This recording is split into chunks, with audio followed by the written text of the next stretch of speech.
Oh yeah, oh yeah. We got all the tools we need, man. Anyway, just call me D, man. Yeah.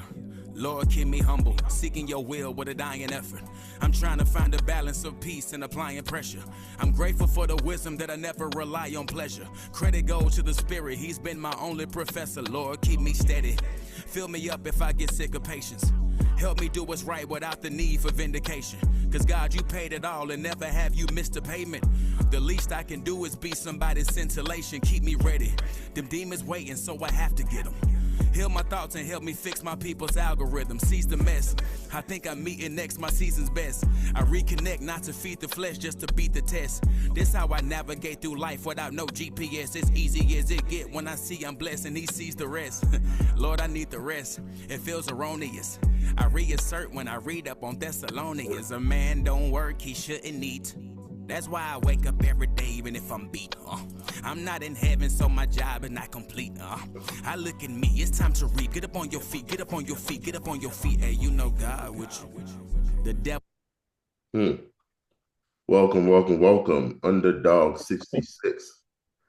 Today we have a pleasure of having the man, the myth, the legend, chairman of SmartFix Artisans, Chief Executive Officer of For Real Estate Management, founder of Ask Pilot Ade Consultancy, co-founder of Universal Private Jets and Luxuries, with a bachelor's degree in Metallurgical and Materials Engineering and an MBA in Business Administration. And last, and definitely not least, son of the Most High, husband as well. How you doing today, sir? I'm great, sir. That's a powerful introduction. I mean, it's all you. First and foremost, thank you for this. I know you're a busy man. It's hard to really get time on your calendar, so I appreciate you taking the time to talk with us. Happy to be here. Sorry, say that again.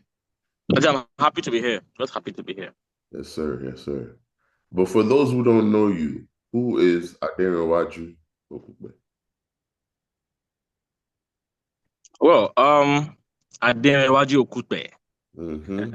I mean, I'm a Nigerian first, yeah, and from Ogun State. So I'm a Yoruba man, and that's why we have this out here, repping culture.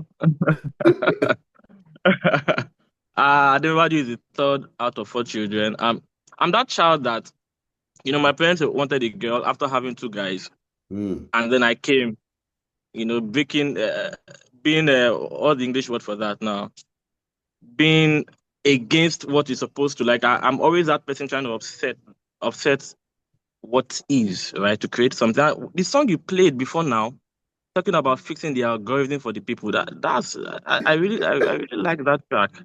You said a number of things. Figure out what song to play for you, and when I heard it, I said, "This is it," because I feel like it speaks to you. Yes, I think I'm going to have to even get on that because it really mentioned a few things in the short time it was played. So yeah, I like that part of fixing algorithm because that's something I see myself do in anything I'm doing. And I mean, I'm a fun guy, introvert. I like to be in my space. I like gardens. I like nature. I'm a builder, and I'm an engineer by training. Yeah, that's me. Thank you for coming on the Underdog podcast. I'm not sure if you've seen many of our episodes, but I usually like to start off by asking people to just share their underdog story. So what is your underdog story? Oh, my underdog story literally started from the floors, from scrubbing floors. Wow. Literally on my knees, scrubbing. So after uni, after NYC, I mean, my first business was a bidding business. I wanted to sell all my stuff from NYC when I traveled, and I didn't want to bring them back to Lagos. So I set up a bidding environment where people can bid for stuff, and that helped me sell. I came back here, and I was wondering what to do. So I started with cleaning libraries. I had this uncle that was cleaning, that had these books, lots of books. And that got me started. I started cleaning libraries. And from there, I started cleaning houses. Like I was actually on the floor. and I see pictures about that now. I just laugh. I'm like, wow, that's a story. That's an interesting story. So yeah, started from that scrubbing, moved up. I realized that when we go to clean people's places, sometimes we notice electrical faults, plumbing faults. And I'm like, do you know what? When we go clean these places, when we inspect these things, why can't we also bring the solution for the plumbers? And then I got a few friends. When we clean, we see some things, we fix it, we let the customer know. They agree, they pay, they fix, and started building up that way. And then, okay, I think this question, I'm mixing this question with my founder story for SmartFix. But It's okay. We'll get in I get there. it together. Yeah. So I started with that, and it was not until a generator guy that I've known personally in my own house for about 3 years, until that guy ran away with three of my brother's generator sets. Wow. Like, he went away with three of them, and since then I'm like, wow, like this is really happening, and this means that there are other people that are going to be experiencing this kind of thing too. In numbers. It took me back to my father. My father actually had a lot of businesses crumble because of artisans. It suffered at their hands, really and truly. So I'm like, you know what? I think I want to look into the algorithm of this sector and see how we can fix that. And that had led me into a world of problems I probably did not expect or did not plan for. So yeah, I mean that's how SmartFix became a real thing and a big thing. Then we left that platform to go create a community. So the idea is that we need a platform and like an Uber for artisans platform where customers can get artisans, right? But the artisans that we needed to fix them up first. So Okay. we had to launch an NGO, which is the SmartFix Artisans Community, that is focused. It's a non-profit focused solely on empowering the artisans.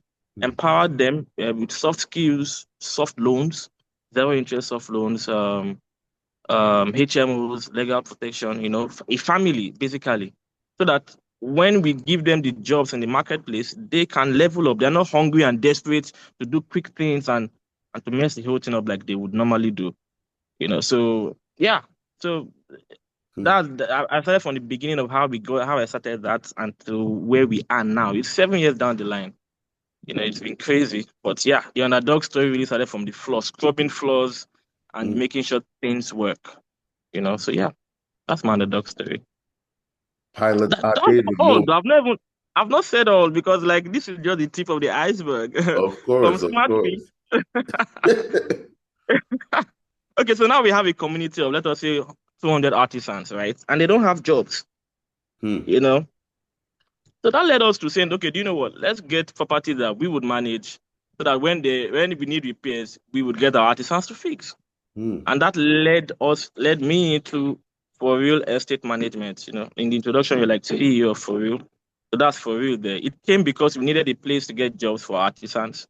And then we had to go manage the building so that we could get and For Real has blown. In fact, it has blown and changed my life and changed the story and is enabling the stories, enabling these solutions. Okay. So it's been a long place from where we started, but it's a good place here now. Okay. I'm just happy. As you were talking, I'm looking through the questions, and I guess the first question I want to start off asking you is, as you're building all these businesses, as you're becoming the mogul, ask Pilot Ade himself, were there ever moments you were like, am I making the right move? I have a degree in engineering.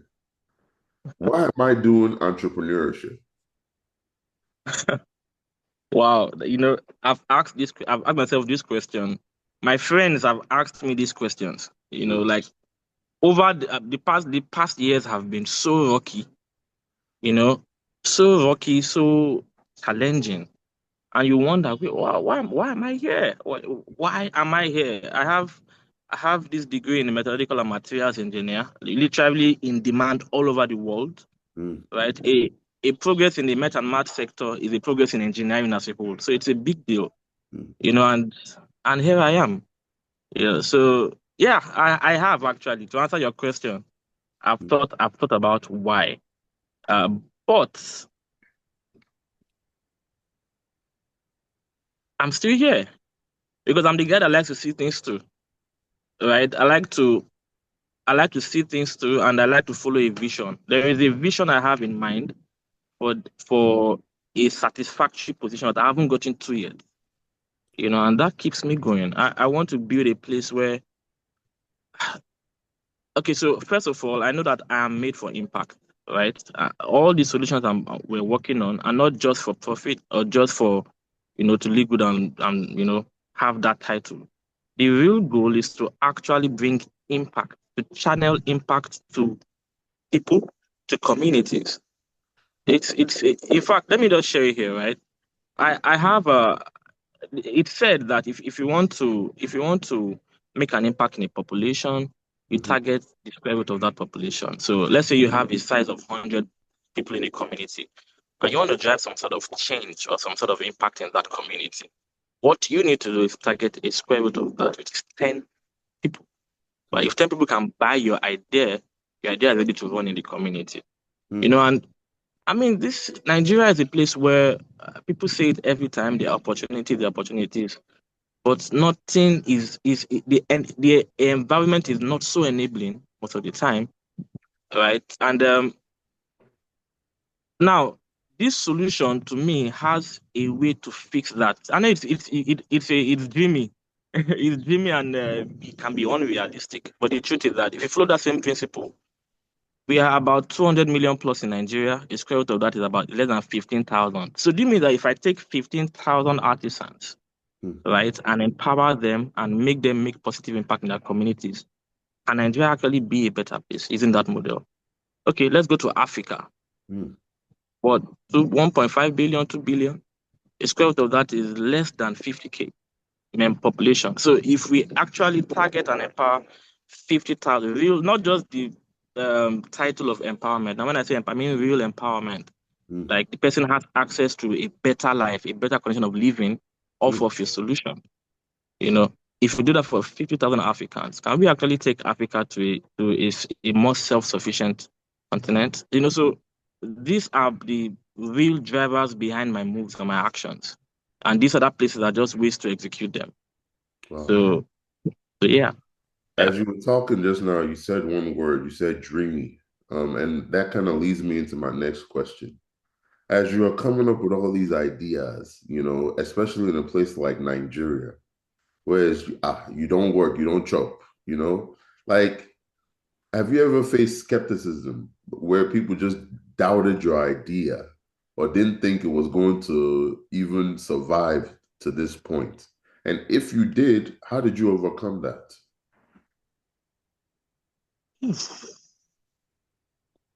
Skepticism is part of it, In fact, I see that if you are doing something and you're not facing skepticism, you're probably not doing it right. You're not doing what you should do. You're missing it by a few inches. Aim well, aim better. When you get criticisms, it means that you're on the right track. So yes, actually, a lot. Skepticism, even for myself too. So like, the question you asked earlier about maybe why am I here? Right. So yes, skepticism, I've faced that a lot. I'm trying to remember the stories now because it's been crazy. So on the record, I have there are some people that you expect that, oh, when I'm trying to do this, I'll go on. When you're growing up now, you have these uncles, you have these family members that are like, oh, these are my guys, and I go to when I need something, I go to meet them, and they come through. But when you meet such a person and then you are getting the vibe of am I sure I'm putting my money in the right place, or they are trying to doubt you, that's some sort of skepticism. So sometimes you don't get it up front center, like I'm not sure of your ideas, they don't get that, but you get reaction and get vibes. People believe that probably you should be somewhere making money, that's what you should be doing. In Nigeria, you have to survive. But at the end of the day, is that are we just here to survive and just live? Are we not here to make bigger impact and in the world around us? Is that not the direction God has put us here to execute? To replenish the earth, right? That's what impact does. It helps multiply and helps replenish. Yeah, so yeah, I face skepticism, but I guess those are just stepping stones for greater things, you know. Hmm. So in those times where, because everybody who's an entrepreneur, there's times where you just want to give up. You're like, forget about these things. I've been trying, nothing is working.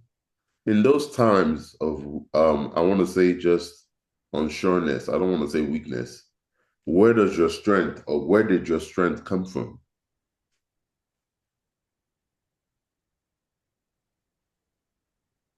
So in those times, I think I'm not sure. In those times where you want to give up, how do you have strength to continue? Correct. Oof, I mean, there are plenty times, more than I can count, of trying to give up. Many, many, many times. You know, there are some times that I mean, from the story, from the beginning of from the journey, when you're so broke and then you're looking up to the next loan deadline, right? And or a client's deal is about to fall through because the artisan is, there are many times. But my motivation is it's from that why, what I'm doing is bigger than me. It's bigger than me. It's building the future. It's building a sustainable solution in this sector. All right, and I mean, I'm not going. I have to also mention that my wife, my darling wife. Pardon me, my intro. I did not mention that I'm a husband to the most amazing, beautiful lawyer, you know, on earth, man. I apologize to other lawyers and other wives, but she, she's one Apology. of the she she's made me see things better too. You know, I have a lens I look things through, but her lens has gone behind that to even magnify it. So yes, that's my motivation. She's somebody that I also want to make proud. That look, thank you for sticking through with me from these times. I mean, there was a time I actually got a quit notice from the landlord to move out, and she was there. And I'm here where we are trying to struggle, but you are still there. And I mean, so yes, that's my motivation. It motivates me to do better. And then the why I'm here, why are we doing this? What's this vision? Motivates me to do better, to build things sustainably, which leads me to what I would want to mention on sustainability, Okay. right? So, most of the ventures out here, people just want to, like I said earlier, make profit and do things, but people are not really looking into building things sustainably. Mm. And when I say sustainability, I don't just mean climate change, weather, Antarctica defrosting and all. I mean building things that have the ability to last and be self-sufficient. Building processes that actually make sense on the long run.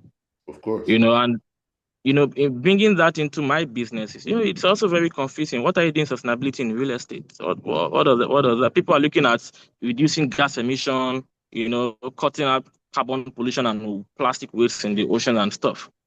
But now I've tied all this into my solutions. So, for example, in the community, one of the things while we build sustainable processes is that we also do sustainability practices in the environment. For example, we do beach cleanups once in a while. Mm. We do community services. For this month, April, we are scheduled to visit a maternity home to do some free repairs. So these actions or these acts are saying that look, we're interested in a community that is self-sufficient, that is actually working. Okay. And for me, that is sustainability. That is sustainability. So, and I mean, all that direction comes from the grace of God. The grace of God Mm. brings sustainability that helps you also go through. So yeah, I think I'm just grateful and I'm happy to be the one pushing this. Thank God. Thank you for sharing. Thank you for that. So I always like to ask people if you could go back in time, or maybe there's people around you who are looking at you like, this guy is really doing it. What advice would you give your younger self or somebody younger than you, inspiring or aspiring to be you?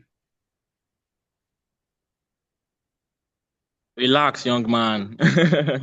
Relax and take it easy. Take your time. Your ideas are valid, but execution will take wisdom. And most of the time in that early stage, you don't have that wisdom. Is the truth. You just don't have it.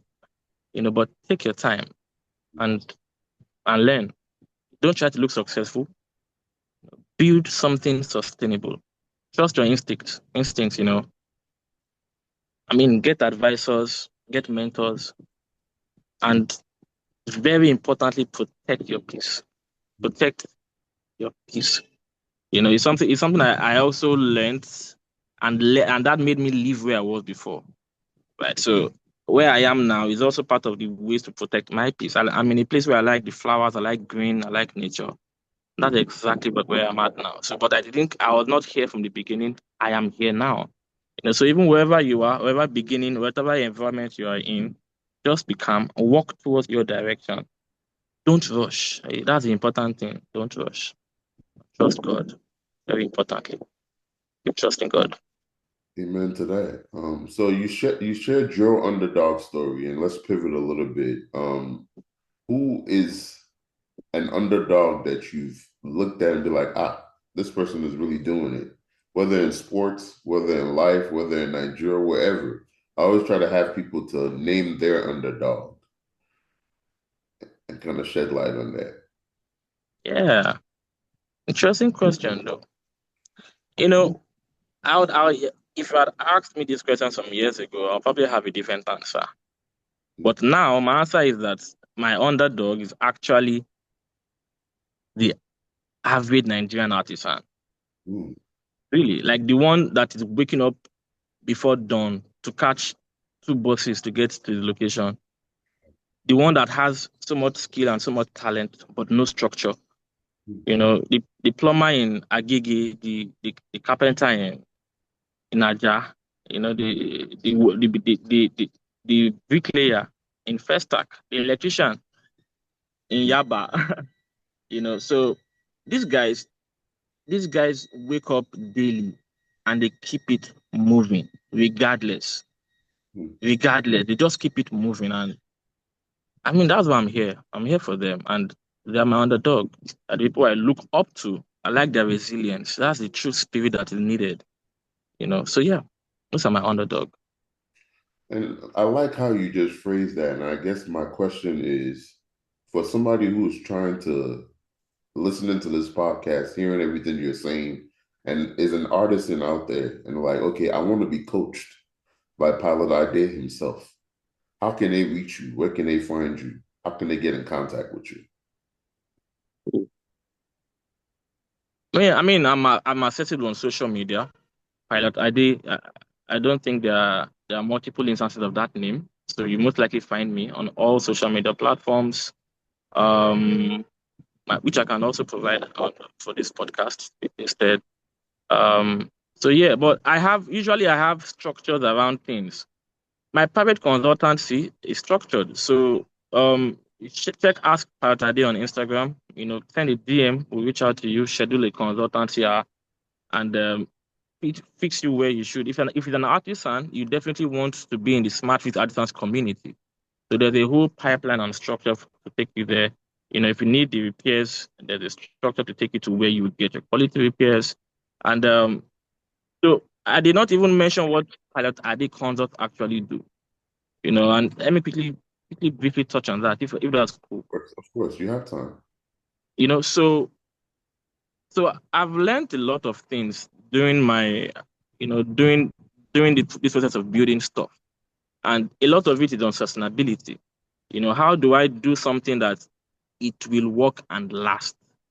And one very important way I have used to learn this is by watching nature.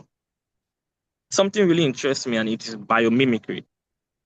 Watching nature and mimicking nature. Right. So in Pilot Ade consults, what I do is to teach entrepreneurs how to study nature and use lessons, use those patterns to build a business. So a quick one is, for example, you see a plant growing on a rock, a place where a plant should not grow. And you're like, how is this thing here? Right? So look at that plant. If you go into that, you would understand why it's surviving. And can you replicate that? So yes, in the earliest stages, the plant needs feathers, and it needs and it has leaves, right? The leaves attract sunlight. So as a customer, early stage, you need to attract that demand, customers. As time goes on, you build more branches that have more leaves. So that's trying to expand the way you get that you capture sunlight, capture demand, which is customer demand. So how can you get on more social media platforms, omni channels, Instagram, Twitter, physical media, everything. That's building more branches. Building more branches, you need a stronger stem. So you need better intelligence, financial and business intelligence. So all these things we study, I dissect, and I use it to teach in the business for the entrepreneur. So if you're an entrepreneur that is also looking to how, maybe you're in a fix or in a place where you feel there is growth is lacking, you need more growth, you need to access or shake something up. My advice is that study nature and use that to help your business. It has worked in mine, and now we are getting revenues of over half a billion. I started with about 2 million per annum. Now we're at about half a billion. And it's by studying plants, really and truly. So if somebody also needs guidance to do that kind of study, you can also get me at Pilot Adi, ask Pilot Adi on Instagram, or through any of these channels. It will always get back to me. So you have Oya SmartFix, you have For Real Asset Management, you have Ask Pilot Adi, and I still have DoDoVersity because of my love for plantains. I saw that. You I can forgot to find me mention there that. too.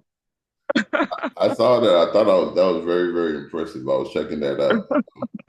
So, Yeah, thank so you. you've touched a lot on the artisans you're helping, and how me and you kind of got into contact was, for real property management, right? For those who are either like me, who live overseas, who have properties, or who are in the mindset of trying to acquire properties, how do you get these people to buy in? Whether it's the artisans that you're advising, because again, most people are like, buy into something like this, why? Or like you mentioned earlier in this interview, how it was very, very skeptical in the beginning. So how do you get people to believe in your vision and to trust that, you know what you're doing and you can take them to the next level? Oof. And that may be a That's little, it. That, but that's it. That's it. That's it. It's been tough, and I'm going to be very honest. And I think it's because of the ventures I'm in. You know, um, so a quick one with the artisans, for example, most people already have the way they do their things. yes. Yes, you always need repairs. Everybody needs repairs, but you most likely already have somebody that you call. And or some a place that gets your AC fixed. You already do that. So even though we are coming to tell you that, look, this is more reliable, this is more sustainable, this is actually making impact, measurable impact. It's been tough to get people to, change their mind. And most people also do not want to pay any extra. Any head there is office company. Everybody's running. They don't want to do company. They want to do with the guys and pay, and do that. So the biggest challenge is getting people to shift mindsets. And it's still a challenge till now. And that's one of the things that also, like I said earlier, made us go into for real asset management, right? So it is still a challenge. It's actually still a challenge to get artisans, customers to trust the system, artisans to trust the system, and trust doesn't just come from tech or marketing. It comes from showing up again and again. So what we've done now for the artisans is that we are showing them. We pay them on time. We give them job consistently. We don't just call them handymen or partner or artisans. We treat them like partners. So that's how we've been able to get trusted artisans, and they come around, they have a good time, and they keep on staying. You reward loyalty, right? A place where so for example, now an artisan the other day he got a water heater for a customer, and when he got to the bus stop where he would alight from the bus, he came down, and within 30 seconds the bus had moved with the water heater. And he tried to run after the bus. He could not get the bus. He got another one. He could not find that bus. But this is like a 70K loss on his part. And usually, what he would have done, or what artisans would do, is that they would just run away from the customer. Because now they'll be like, oh, that person has won with my money, but you may not know the real story behind that. But he's trying to avoid taking accountability, and he won. But with SmartFix, he can't do that. But he may not also have that cash. So what we will do is that we'll step in, provide that cash, replace the water heater, and then he can pay us, with other jobs as we give him more jobs, because we are still going to give him more jobs. So that building that kind of trust, that kind of artisan now, we have his trust. And he would preach that same message, which customers are like, when you give them the value on what they expect. Your AC has been bad for so long, but all of a sudden it's cooling. When next you get somebody from SmartFix, you are happy to trust the platform, right? And for real, getting people to subscribe to our services. It's also my style. I'm not usually out there, which is a challenge. I hear my team trying to say, "Sir, you should be out there marketing and doing things like that." I'm a very behind the scenes guy. I like to provide value, and then you come to look for my value. Right. So for our customers, we mainly go through referrals, right? Through referrals for now, and it's been working. Although we are moving to an area where we're going to start, pushing things out there. And I mean, this interview is going to be one of those tools, to put the word out there. And I guess when people see how authentic and how, original and how passionate you are about doing what they are looking for, then they would want to trust you and give you that trust. And when you can prove that, yes, you can trust me and I will deliver, then they stay. So yeah, that's how we've been able to navigate, but it is still a challenge. And that's the truth. And with what you said, the word that kind of stood out to me is trust. And that leads me to my last question for you is, and I see where your future is or where I think you should be going in what's next for you. But let me ask you, what is next for Pilot ID? Okay, so I mean, apart from trying to make this, I'm trying to build what we currently have to that stage where they are self-sufficient. I think for now, For Real is still the most self-sufficient. The other ventures rely on For Real. Right. So first of all, I'm trying to build everything to a stage where they are all existing in that ecosystem. I mean, I still have personal things. So I have this idea for a smart power monitoring system. I've not shared it to anybody, but I've been working on it for some months now. The idea is that in Nigeria or in areas like this, Africa, we have interrupted power supply. You're always having NEPA, gen, or inverter or something. And most of the time when your inverter is on, you want these things to be off. When the gen is on, so you always have somebody running up and running around trying to, oh, smart gen is on, oh, it's big gen, oh, it's inverter. But what if you could have a system that actually activates certain things per settings, per the rules that you set, right? It's a way to use energy sustainably, because when the smart gen is on, the ACs will just not go on, right? And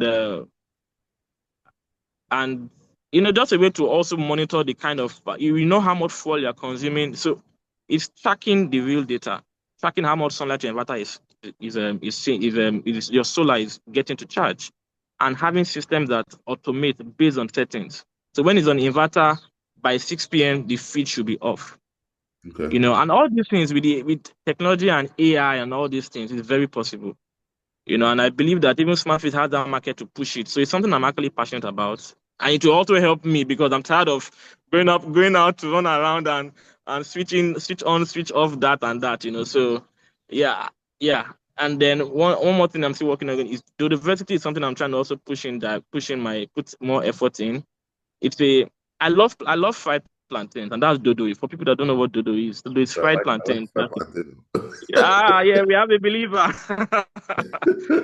So I'm forming a community around that, because I understand that people that love fried plantains cut across several sectors. Everything in life, everybody likes that. From the gatesman to the CEO, love fried plantains. So how can we form communities around this, and maybe set up small communities around people that love plantain, because loving plantain is one thing in common, and I'm sure maybe you can find other shared values and do businesses. But for us, we want to enable that platform that connect people over the love of plantains, and it's something I'm still I'm working on actively with my team. I have a team working on that too. So yeah, so those two things are what's next that I can think of now. There are other things that I've pushed aside because of time, skill of preference, cannot do everything at the same time. So yeah. But I'm happy to listen to I don't know if it's here or later what you said you have in mind that I should be doing. I would like to have that kind of conversation. Oh yeah, for sure. I think you have a future in politics. Fixing the algorithm of Nigeria. Let's not even say the continent of Africa. And with that said, we want to thank you again for coming. Thank you for joining us, and we'll tune back into the music. But despite it, I'm speaking righteous. He ain't liking my Thank tone. you. Thank if you, the sir. mic isn't known, still reciting my song and see my pants never. He's been my only professor. Lord, keep me steady. Fill me up if I get sick of patience. Help me do what's right without the need for vindication. Cause God, you paid it all and never have you missed a payment. The least